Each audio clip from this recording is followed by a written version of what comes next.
히스기야 왕 14년에 아수르 왕 사네립이 올라와서 유다의 모든 견고한 성을 쳐서 취하니라. 아수르 왕이 라기스에서부터 랍사게를 예루살렘으로 보내되 대군을 거느리고 히스기야 왕에게로 가게 하매 그가 윗못 수도 곁 세탁자의 밭 큰 길에 섬에 hil기야의 아들 왕궁 맡은 자 엘리야김과 서기관 셈나와 아삽의 아들 사관 요아가 그에게 나아가니라. 랍사게가 그들에게 이르되 이제 히스기야에게 말하라. 대왕 아수르 왕이 이같이 말씀하시기를 내가 믿는 바 그 믿는 것이 무엇이냐. 내가 말하노니 내가 좋게 싸울 계략과 용맹이노라 함은 입술에 붙은 말뿐이니라. 내가 이제 누구를 믿고 나를 반역하느냐. 아멘. 어제까지 새벽기도 말씀을 보신 성도님들이라면 오늘 본문은 정말 뜬금없이 등장하는 본문이라고 느꼈을 것입니다. 그 이유가 있습니다. 이사야서는 크게 세 부분으로 되어 있는데요. 일부가 바로 1장서부터 오늘 본문의 바로 전이었던 35장까지이고요. 2부는 오늘 본문 말씀인 36장부터 39장까지, 그리고 3부는 40장부터 마지막 66장까지로 되어 있습니다. 오늘 본 말씀이 포함된 이 36장에서 39장까지의 말씀에는 시기상 히스기야 왕 때에 있었던 이야기를 주로 다루는데요. 크게 이 안에 세 가지 사건이 등장합니다. 먼저는 오늘 본문 그리고 내일 본문에 해당하는 36장, 37장 말씀에 아수르가 유다를 치고 예루살렘을 협박하면서 위협하지만 하나님의 역사로 이 아수르로부터 극적으로 하나님이 구원하시는 그런 사건이 나오고요. 두 번째 사건은 모두 다 아실 거예요. 히스기야 왕이 병들어 죽게 되었지만 하나님의 은혜로 그 생명을 15년 더 연장받게 된 사건이 나오고요. 세 번째 사건은요, 히스기야 왕이 병들었다가 나았다는 것을 축하해 주러 이 바벨론에서 보낸 사절단들에게 히스기야가 보물창고를 다 보여주죠. 그로 인해서 하나님의 심판을 받게 되는 그런 사건을 다루고 있습니다. 그럼 오늘 본문에 나오는 사건은 무엇인가요? 아수르가 유다를 쳐들어오고 아수르 왕 사네립이 라기스에서 랍사게를 보내서 예루살렘이 항복하도록 협박했던 사건이 나오는 내용이 바로 오늘 본 말씀입니다. 성도 여러분, 왜 아수르가 유다를 침공한 것일까요?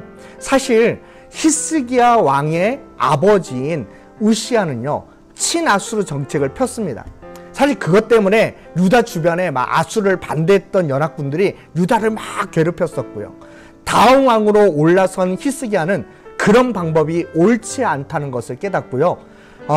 아수르와 단절하면서 오히려 우상과 산당을 제하는 종교개혁을 일으키고 오직 하나님을 의지하려고 하는 노력했던 그런 왕이었습니다. 물론 신하들 중에는 아수르 말고 애굽을 더 의지해야 된다고 주장하는 신하들도 있었지만 히스기야 왕의 중심은 이렇듯 하나님을 향해 있었던 왕이었었습니다. 이런 유다의 예루살렘 그리고 히스기야를 향해 오늘 본 말씀은 어떻게 해서든 항복을 받아내고자 했던 아수르의 신하 랍사게의 협박들이 등장하는 말씀이 나옵니다.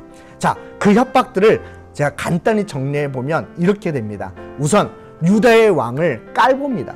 4절 말씀에 보면 이제 히스기야에게 말하라. 대왕 아수르 왕이 이같이 말씀하시기를 하면서 시작합니다. 여러분, 유다 왕은 그냥 이름 부릅니다. 히스기야. 그리고 랍사게가 자기 나라 왕은 뭐라고 얘기하죠? 대왕이라고 얘기합니다.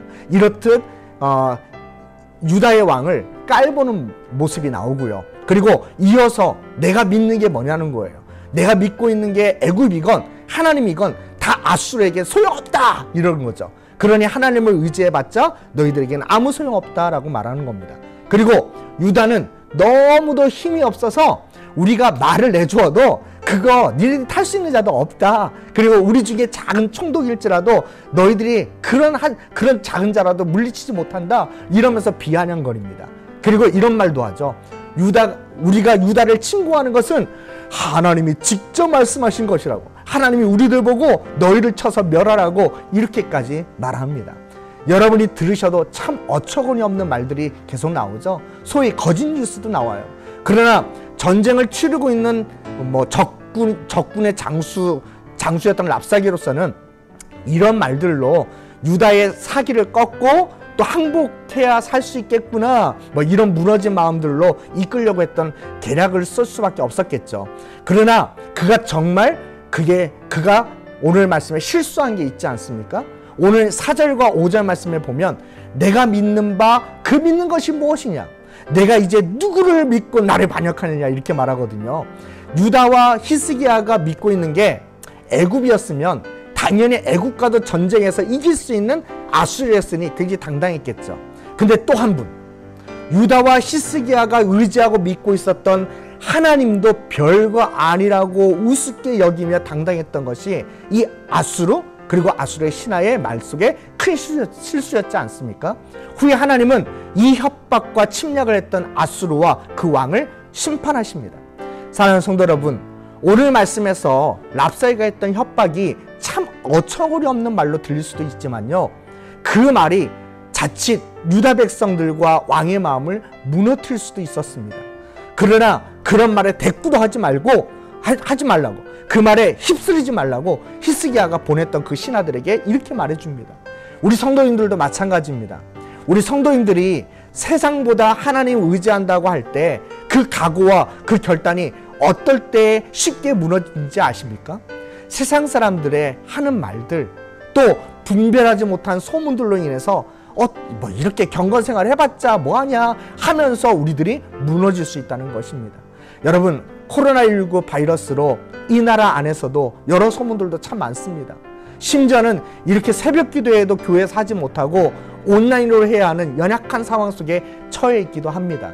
그러나 사랑하는 성도 여러분, 이럴 때일수록 세상이 주는 그 말, 소문에 흔들리지 마시고 하나님의 말씀에 더욱 귀를 기울이시고 히스기야 왕처럼 끝까지 하나님 붙드시길 축원합니다. 오늘도 기도하실 때요, 내 마음의 귀가 세상 소리, 세상 소문에 귀를 닫고 하나님 말씀에, 하나님의 뜻에 귀를 열려지게 해달라고 기도하시고 우리 끝까지 각자의 처소에서 하나님 붙들고 의지하는 이 믿음의 성도님들로 승리하시길 간절히 축원드립니다. 기도하겠습니다.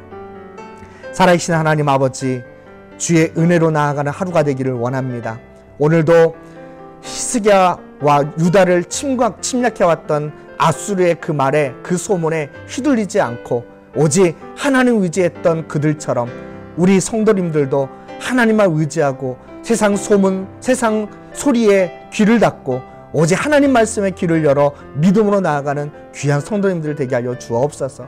오늘도 기도하는 모든 것마다 하나님이 들으시며 하나님의 역사 가운데 우리를 인도하시며 그 뜻을 이루어 주옵소서. 감사하며 예수 이름으로 기도드립니다. 아멘.